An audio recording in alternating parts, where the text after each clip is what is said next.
Hello everybody, this is Erin Lincoln. Welcome to Stamp-a-Faire 2015. I'm here today for my portion, and that's putting together this stitch necklace. Now on this video, one of two, I'm teaching you how to put together the base of your necklace. So in your kit, you have some dies. You have this holes only channel die. You have this die which is shapes and holes for the channel, and you have the base of the charm. You also have two colors felt, fine linen and dark chocolate. Now you take the felt that is the color of your skin tone, because it's going to be facing out. This is what we're mounting our flowers to, and if for some reason the edge shows you want it to be able to blend into your skin, you cut one cut of the flower base out of this color felt. Now in order to maximize with the amount of felt you have, the number of necklaces you can make, we're going to proceed as follows. You take the felt that is not your skin tone, in my case dark chocolate, and you cut another necklace base, and you take the die that cuts the shape of the channel and the holes, and you run it through. Now this faces into my skin, it's not going to be showing, and therefore if I want to go make a second necklace, I have plenty of the fine linen left that matches my skin tone to make another necklace. Now you take the holes only channel die and you place it in this manner right here. It really only fits one way on the felt cut that does not match your skin tone, the one that is facing into your skin. And this cuts just the holes that match up with the channel cut, the piece of felt we cut previously with dark chocolate ink. Now I know we have a lot of newbies here. Newbies to stitching dies. I hope you're as addicted as we are after this is done.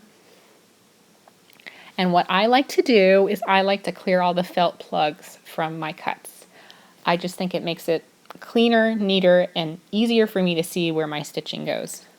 And I do this with taking the back of my needle, the one that's not sharp, and I just kind of push those plugs out in like a quick manner. There's some muscle memory going, and so it really doesn't take time at all. You'll learn soon enough. Okay, I have everything stitched out. First thing we're going to stitch is the channel and the back of our necklace base. Now going up from behind through 2 layers of felt, we're going to stitch in this channel.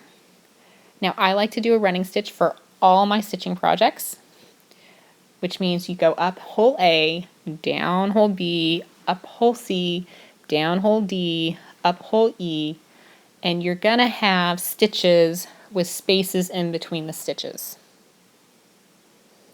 And you start at point 1, I can't say A because we said hole A, and you go all the way to the end, and then you reverse, and in doing so you fill in those holes. The holes make this very, very simple. It is like lacing cards, especially since we punched them out. And this should come together fairly easily for you. This maybe should take you 15-20 minutes tops. And then we can get on to the fun of designing our necklace. Okay, I've gone all the way to the end of this line of stitching on the channel. And now I'm reversing and I'm filling in those holes. I actually show this better with this next little bit, this next clip.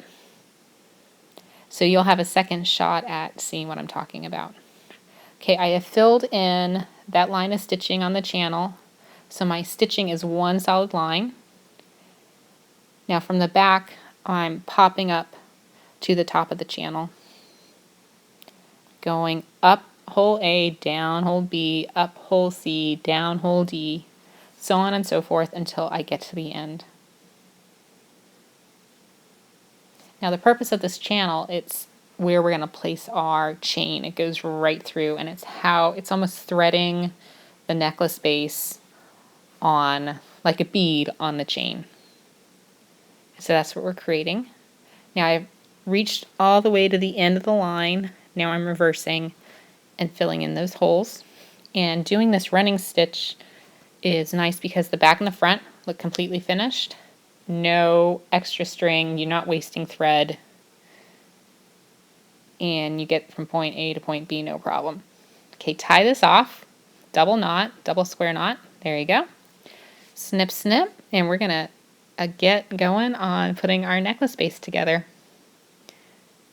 Now's when the magic happens, right?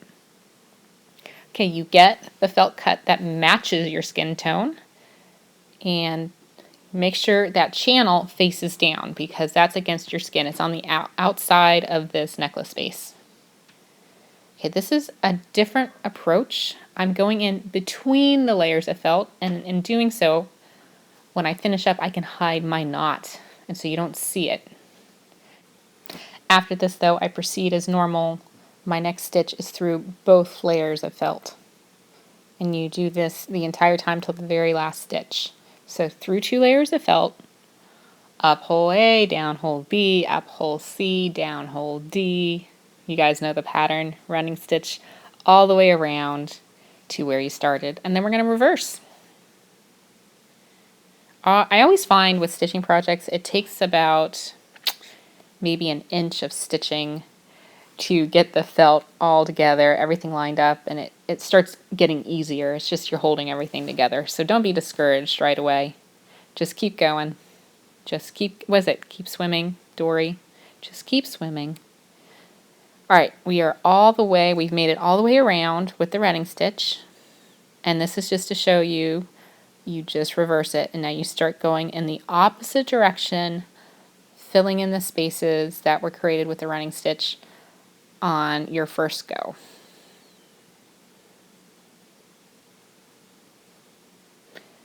And off camera, I'm going to finish the rest of this, and then I'll show you how to finish it off with that last stitch. This is actually really relaxing. Sit back and enjoy. Do a little sewing. Okay, here we are at the final couple stitches. Now, the stitching on both sides of this should be complete when you're done. No breaks. So you do whatever it takes to fill in those little gaps. And your very last stitch, you only go through 1 layer of felt. And it should be exactly across from where that 1 layer of felt was when you went in. And now we have 2 tails hanging out between the layers. You're able to knot them, and the knot's going to slip in between the layers, hiding it in the back and your front of your necklace, or whatever stitching project you have going on. Looks seamless from both sides. Snip, snip. Tuck in that knot. If you have to snip a little more thread, no big deal. Sometimes I even get a little edge of the felt. No biggie. And then we're ready to go. Now, in your Stamp-a-Faire supply list, I believe we asked that you have a bamboo skewer or something along those lines. And that is where this comes into play. We're going to take the chain included in your kit, unclasp it, and on one of those big loops on the end, you stick your metal skewer through. And then you use that skewer to thread the chain through the channel. Take your skewer out. Now you've basically threaded or beaded this felt necklace piece onto your chain, and you're ready to decorate in the next video with the petal stitch dies. Okay, super fun, great basic. You can do a million things with this. I'm looking forward to exploring it too, way beyond Stamp-a-Faire. Lots of fun gift giving you can do with this. Okay, just to give you a little preview, this is what it looks like when I'm all said and done with the petal stitch dies. Okay, so get stitching, and I'll see you in the next video. Bye-bye.